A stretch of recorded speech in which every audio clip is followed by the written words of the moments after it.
사랑하는 영신 성도 여러분, 2023년 새해 첫날 첫 주일입니다. 여러분들 모두에게 하나님의 축복과 은혜가 충만하게 임하기를 기원드립니다. 우리 옆에 계신 분들에게도 축복합니다 인사 나누어 주시지요. 반갑습니다. 축복합니다. 반갑습니다. 우리가 아직은 겨울입니다. 그러나 조금 시간이 지나가고 나면 봄을 맞이하게 되지요. 이 봄이 오면 사람들은 씨앗을 뿌렸어요. 씨앗이 땅 속에 들어갔다가 적절한 시간이 되면 싹을 틔우기 시작합니다. 그렇게 싹은 씨앗을 틔우는데요, 그 모양을 보면 늘 씨앗을 반으로 가르면서 그렇게 나오곤 합니다. 씨앗의 형태가 사라져야만 떡잎이 나오고 자라가면서 열매도 맺기 때문이지요. 사실은 씨앗만 이런 것은 아니고요, 우리 부모님들께서도 자신을 내어주심으로 자녀들을 태어나게 하셨습니다. 자신의 모든 삶을 아낌없이 내어주면서 그 자녀들이 인생을 살아갈 수 있도록 인도도 해주셨습니다. 마찬가지로 우리 하나님께도 내어주심이 먼저 있으셨어요. 이 하나님의 내어주심을 통해서 예수님께서 우리들 곁으로 찾아오셨던 것입니다. 자기를 내어줌으로 타인과 만물을 살게 하시는 이 창조의 원리, 이 사랑의 원리가 사람뿐만 아니라 만물 속에 심어져 있도록 해주셨던 것이지요. 예수님께서도 이 내어줌의 길을 걸어오셨고 십자가를 앞에 두고 계신 그때에도 이 길을 걸어가고자 하셨습니다. 바로 그때 그리스 사람 몇이 빌립을 찾아왔어요. 그리고는 예수님 뵙기를 청했습니다. 이 소식을 들었던 예수님께서는 인자가 영광을 얻을 때가 왔도다 그렇게 말씀하시면서 제자들을 향해서 하늘의 밀이 땅에 떨어져 죽지 아니하면 하늘 그대로 있고 죽으면 많은 열매를 맺느니라 라고 그렇게 말씀해 주셨습니다. 2023년 우리 영신교회가 바로 이 예수님의 말씀에 응답하면서 주여 제가 바로 그 미랄입니다 라고 고백하기를 원합니다. 그래서 우리가 표로 삼았어요. 이 표를 통해서 우리 영신교회가 주님 앞에 미랄의 교회가 되기를 기도하고 결단했기 때문입니다. 이 고백과 함께 여러분들께서도 예수님과 동행하시고 예수님의 뒤를 따라가는 제자 공동체의 일원들이 되시기를 기원드립니다. 여러분, 그런 의미에서 우리 함께 한번 고백하면서 읽어볼까요? 주여 제가 바로 그 미랄입니다. 잘하시는데요? 한 번만 더 해보실까요? 주여 제가 바로 그 미랄입니다. 아멘. 그렇습니다. 여러분, 우리가 하나님 앞에 온전히 주님의 뒤를 따라가는 미랄이 되겠다라고 그렇게 결단하며 2023년을 시작했습니다. 우리들 모두에게 인도하시고 힘주시는 성령의 능력이 함께 하시기를 기원드립니다. 예수님께서 이 말씀을 하셨던 상황을 조금 더 살펴보도록 하시지요. 많은 사람들이 예수님께서 예루살렘으로 오신다라는 그 소식을 듣고는 그 주변으로 나왔습니다. 이유가 무엇일까 생각을 해보면 얼마 전에 예수님께서 나사로를 무덤에서 살려주셨던 것이지요. 그러니까 나사로가 소생할 수 있도록 예수님께서 능력을 나타내셨던 것입니다. 이 소식을 들었던 사람들이 예수님을 보고자 모여들기 시작했던 것인데요. 그런데 대제사장들은 사실 이런 상황들이 못마땅했습니다. 왜 그런가 하면 많은 유대 사람들이 유대교를 떠나서 예수님께 찾아오고 있었기 때문이에요. 바리새파 사람들도 불쾌했습니다. 사람들의 눈이 예수님을 따르기 시작했고 온 세상이 예수님을 따라가는 것처럼 그렇게 보였기 때문입니다. 바로 이런 때에 명절을 맞아서 예배하러 올라왔던 그리스 사람들이 있었던 것이지요. 이들은 유대인들하고는 다르게 율법을 잘 몰랐습니다. 예언의 말씀도 깊이 있게 알지는 못했어요. 그래도 명절을 지키기 위해서 예루살렘까지 찾아왔던 것을 보면 이들도 개종을 했던 이방인인 것은 분명해 보입니다. 그들이 빌립을 찾아와서는 예수님을 뵙고 싶다라고 이렇게 청을 하니까 빌립이 안드레와 상의를 합니다. 그리고는 이 빌립과 안드레가 예수님께로 찾아왔어요. 오늘 말씀에 그리스 사람들이 예수님을 만났다라는 기록은 나오지를 않습니다. 사실 우리가 알지를 못해요. 그렇지만 이 빌립과 안드레를 앞에 두시고 예수님께서는 그 찾아온 이유도 들으셨습니다. 그리고는 이렇게 말씀을 하기 시작했던 것입니다. 인자가 영광을 얻을 때가 왔도다.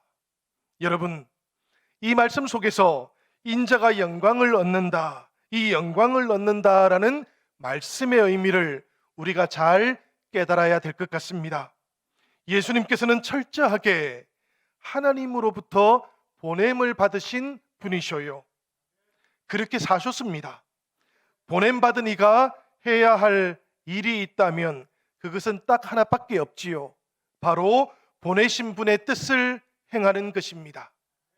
그래서 예수님께서는 요한복음 3장 17절에서는 이렇게 말씀하셨던 것이지요.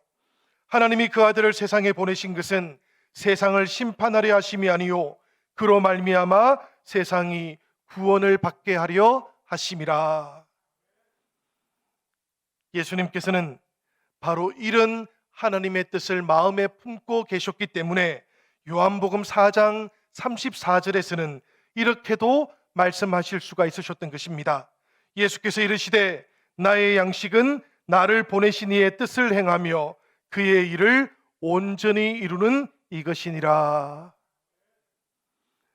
보냄을 받은 이가 보내신 분의 뜻을 다 완수한다면 보내신 분의 영광이 마침내 나타나게 되는 것이지요. 그리고 보내신 분의 그 뜻을 행할 수 있다면 보냄을 받은 사람의 영광도 나타나게 되어 있는 것입니다. 그리스 사람들이 예수님을 찾아왔다라는 그 말을 들으신 예수님께서는 이제 유대인의 때를 넘어서 이방인들에게까지 복음이 전파되기 시작하니까 하나님의 뜻 완수할 시간이 다가오고 있다라고 말씀하기 시작하셨던 것입니다. 예수님의 이 말씀을 들었던 제자들은 그러나 그 뜻을 아직 헤아리지를 못했어요. 그래서 예수님께서는 덧붙여서 이 말씀도 하셨던 것입니다. 우리 다 함께 요한복음 12장 24절 말씀을 함께 읽어보도록 하시겠습니다. 내가 진실로 진실로 너희에게 이르노니 한 알의 밀이 땅에 떨어져 죽지 아니하면 한 알 그대로 있고 죽으면 많은 열매를 맺느니라. 아멘. 여러분, 바로 이 말씀과 함께 예수님께서는 하나님께서 품고 계시는 생명의 큰 세계를 지금 말씀해 주고 계시는 것입니다. 바라는 것들의 실상이요 보지 못하는 것들의 증거가 되는 그 믿음의 세계를 제자들과 우리들 모두에게도 말씀하고 계시는 것이지요. 땅에 떨어져 썩음으로써 새로운 생명으로 깨어나게 되는 믿음과 생명의 그 비밀을 지금 알려주고 계시는 것입니다. 여러분, 예수님의 이 말씀 속에서 우리들 마음 속에 온전히 와 닿는 것, 그것은 바로 내가 죽으면 많은 열매가 맺히게 된다라는 그 말씀이에요. 세상은 언제라도 내가 알지 못하는 누군가의 죽음에 근거해서 열매를 거둡니다. 그리고 영광도 얻습니다. 그렇지만 하나님의 나라는 그렇지 않지요. 하나님의 나라는 정반대이기도 합니다. 하나님께서 예수님을 이 땅에 보내신 것 자체가 이미 하나님 죽음의 사건이기도 했기 때문이지요. 예수님을 십자가에 내어 주시기로 결정하신 것 자체가 이미 하나님 죽음의 사건이셨고 하나님 사랑의 사건이기도 했던 것입니다. 그러니까 태초에 하나님 사랑의 사건이 가장 먼저 있었던 것이지요. 이 사랑의 사건으로부터 열매로 맺혀진 우리들이 바로 예수님의 영광인 줄 믿습니다. 그러니 여러분, 주여 제가 바로 그 미랄입니다 라고 고백하는 우리 영신교회도 2023년에는 내가 죽고 그리스도가 사시는 그 교회가 되기를 기원드립니다. 사랑하는 여러분, 우리가 주님을 향하여 이 미랄의 고백을 드리고 내가 죽어서 주님께서 살아가신다라고 그렇게 고백하는 바로 그 자리가 주님께서 임하시고 주님께서 교회를 세우시고 주님께서 이 교회를 통하여 하나님의 나라를 이루어 가시는 그 현장이 될 줄로 믿습니다. 우리들 모두가 임하시는 하나님 앞에 나의 신앙을 온전히 고백하며 2023년을 시작할 수 있기를 기원드립니다. 이어지는 25절의 말씀을 보니까 이렇게 되어 있어요. 자기의 생명을 사랑하는 자는 잃어버릴 것이요 이 세상에서 자기의 생명을 미워하는 자는 영생하도록 보전하리라. 자기 생명을 사랑한다라는 것, 이것은 하나님 앞에서 자기를 부인하지 않겠다라는 그런 뜻이에요. 자기 안에 그리스도께서 왕노릇 하시도록 영접하지도 않겠다라는 그런 뜻이지요. 돈이나 권력을 더 사랑하는 것이고 자기를 더 영광스럽게 하겠다라는 그런 의지이기도 합니다. 그렇다면 여러분, 이 세상에서 자기 생명을 미워하는 자가 어떤 사람인지도 대단히 분명해지는 것이지요. 사실은 자명한 겁니다. 바로 하나님 앞에서 자기를 부인하는 사람, 이 사람이 자기 생명을 미워하는 사람인 것이에요. 하나님을 영화롭게 하는 일보다 앞서는 일은 없도록 하겠다라고 결단하는 성도들이 바로 하나님 앞에서 자기 생명을 미워하는 사람인 것입니다. 여러분, 이런 사람을 가리켜서 예수님께서는 나를 섬기고 나를 따르는 자라고 그렇게 말씀하고 계시지요. 26절 상반절의 말씀입니다. 사람이 나를 섬기려면 나를 따르라. 그렇습니다, 여러분. 예수님을 섬기고 예수님을 따르는 이 길이 바로 내가 죽는 길이라고 그렇게 말씀하고 계시는 것입니다. 이렇게 예수님을 섬기며 이렇게 예수님을 따를 때 우리는 이 땅에서도 주님이 임재하시는 것, 이것을 이미 체험할 수 있게 됩니다. 우리가 이렇게 고백하는 그 자리들에서 주님께서 임재하시는 그 머무는 인생도 되는 것을 체험하게 될 줄로 믿습니다. 사랑하는 여러분, 26절 중반절을 보니까 나 있는 곳에 나를 섬기는 자도 거기 있으리니라고 주님께서는 말씀해 주셨어요. 이렇게 주님께서 임재하시는 그런 인생을 우리들 모두가 살아간다면 성도 여러분, 우리들은 모두가 다 하나님으로부터도 기함을 받는 그런 인생들이 될 것입니다. 26절 하반절을 보니까 사람이 나를 섬기면 내 아버지께서 그를 귀히 여기시리라 이렇게 약속해 주셨기 때문입니다. 이것을 이루기 위해서 우리들 모두는 땅에 던져지는 겸손함을 잘 간직할 수 있어야 되는 것이지요. 이것을 이루기 위해서 우리들 모두는 흙에 묻히는 자기 부인을 지속할 줄도 알아야 되는 것입니다. 이것을 이루기 위해서 우리들 모두는 열매 맺는 삶을 살아갈 줄도 알아야 되는 것이지요. 여러분, 한 그리스도인이 있었어요. 35년 만에 자기가 태어났던 고향을 방문했습니다. 낡은 오두막을 향해 걸어가는데 어렸을 때 농장을 따라 흐르던 그 개울가에 심어 놓았던 호두가 생각이 났습니다. 냇가를 따라 내려가다가 보니까 예전에는 없었던 호두나무가 보입니다. 우뚝 솟아있는 그 호두나무를 보면서 마음의 뿌듯함이 느껴졌어요. 그렇게 오두막 집에 들어와서는 옛날에 자기가 놀던 다락방도 살펴보았습니다. 그렇게 다락방을 살펴보는데 몇 개의 호두 열매가 보입니다. 그런데 가만히 살펴보니까 이 호두 열매는 먹을 수도 없는 바짝 말라 비틀어진 모양이었습니다. 오두막에 던져 놓았던 것들은 그렇게 말라 비틀어져 있는데 땅에 심어 두었던 것 떠올려 보니까 무성하게 자랐고 푸른 나무가 되어 있었던 것이지요. 여러분, 아주 작은 미랄도 마찬가지입니다. 작은 미랄이라고 할지라도 땅에 심겨져서 겉을 사고 있는 그 껍질이 썩어 들어가면 그 안에 있는 생명의 눈이 밖으로 튀어 나오게 되어 있는 것이지요. 그렇게 싹을 틔우고 크게 자라서 많은 열매를 맺게 되는 것입니다. 여러분, 그 안에 생명이 담겨 있다고 할지라도 만약이라도 땅에 심기어지지 않았더라면 어떻게 되었겠습니까? 당연히 싹이 나올 수가 없었겠지요. 자라지도 못했겠지요. 열매도 맺지를 못했을 것입니다. 예수님 안에 바로 이런 영원한 생명이 있었던 것이에요.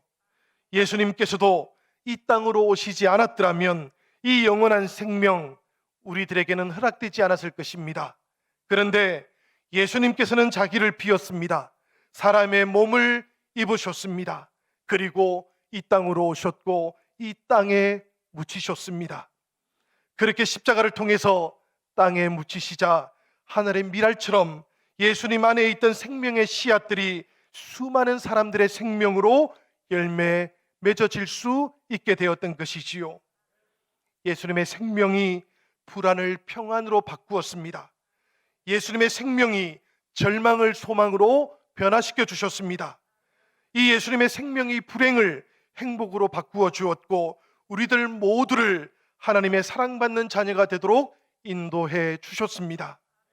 그래서 예수님께서는 하나의 미랄이 땅에 떨어져 죽지 아니하면 한 알 그대로 있고 죽으면 많은 열매를 맺느니라 이렇게 말씀해 주셨던 것입니다. 여러분, 우리들 모두는 알베르토 슈바이츠 박사를 잘 알고 있지요. 아프리카에서 의료 선교를 담당했던 선교사였습니다. 그런데 본래 이 슈바이츠 박사는 칸트 철학을 공부했던 그런 철학자이기도 해요. 그리고 또 신약 성경을 연구했던 이 신약 성경의 대가이기도 했습니다.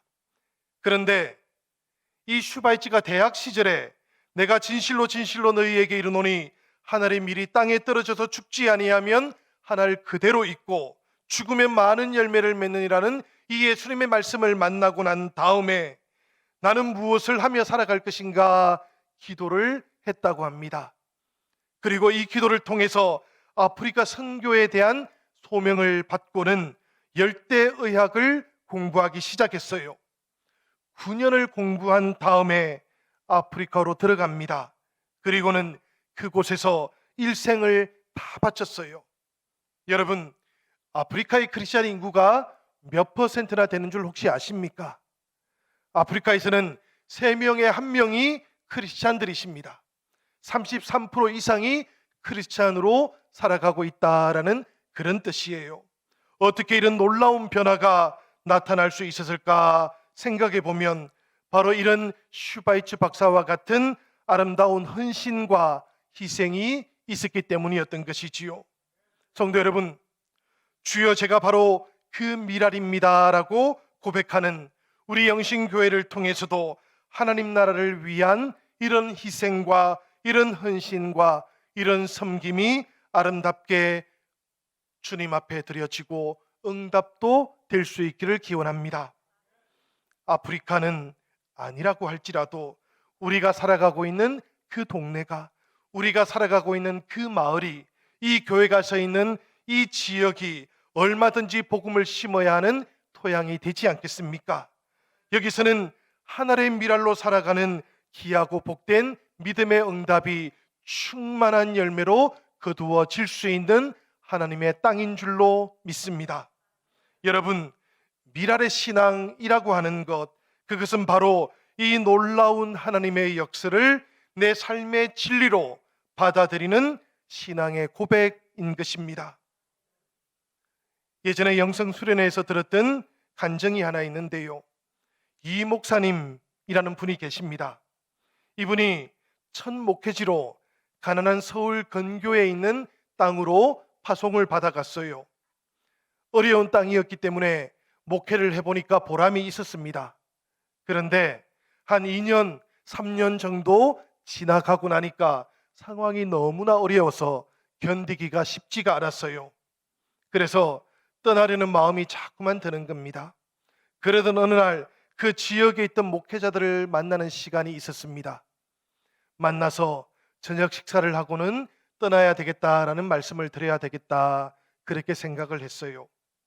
그리고 그 저녁 자리에 나가게 되었는데요, 그곳에서 20년 넘게 자기 교회 이웃에 있는 목사님을 뵙게 되었습니다.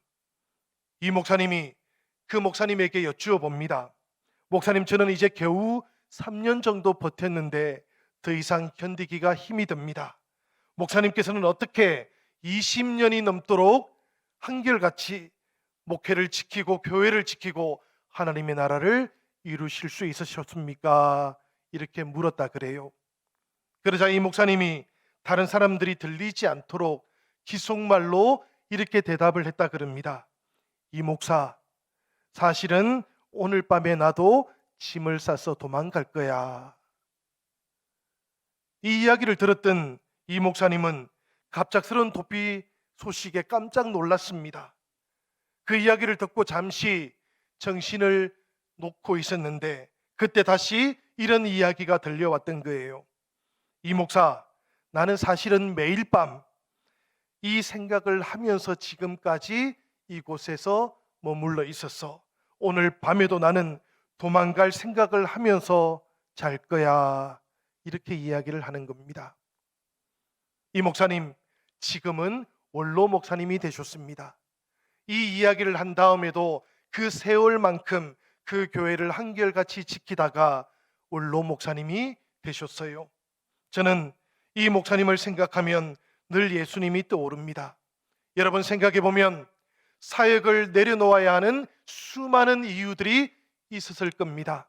그렇지만 이 원로 목사님은 그럼에도 불구하고 교회를 지키고 복음을 지키고 하나님 나라를 지켜야 되겠다라는 아주 뚜렷한 확신에 찬 이유도 가지고 있었던 것이지요.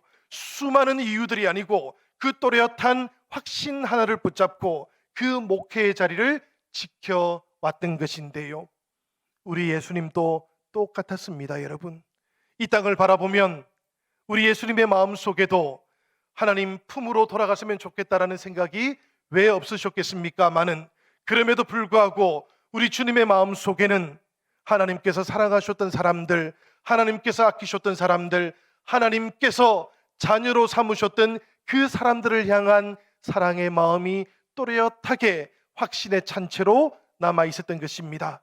그 이유 하나가 우리 주님께서 이 땅에 머물러 계셨던 아주 분명한 이유였던 것이지요.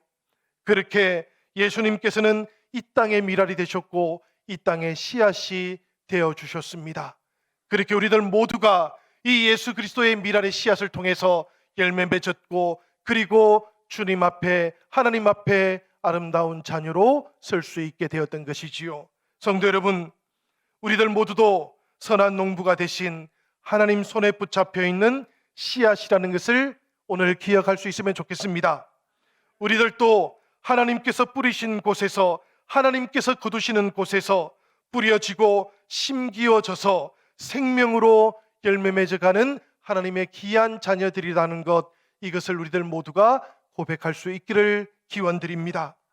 그렇게 우리가 하나님 손에 붙들려 있는 씨앗이 되면 스스로 높이지 않아도 때가 이르게 되면 하나님께서 주님을 높여주셨던 것처럼 우리들도 높여줄 것입니다. 여러분, 사람들이 높여주는 것 생각하지 않으셔도 되겠습니다. 사람들이 높여주는 것 기대하지 않으셔도 되겠습니다. 때가 되면 하나님께서 우리들을 높여주실 것이기 때문입니다. 그러니 우리들 모두가 다 주님께서 허락하여 주셨던 그 귀한 은혜를 따라서 미랄의 삶을 살아가시고 미랄의 삶을 통해서 아름다운 하나님 나라의 열매를 풍성하게 맺어가는 영신의 모든 지체들이 되기를 우리 주님의 이름으로 간절히 축원드립니다.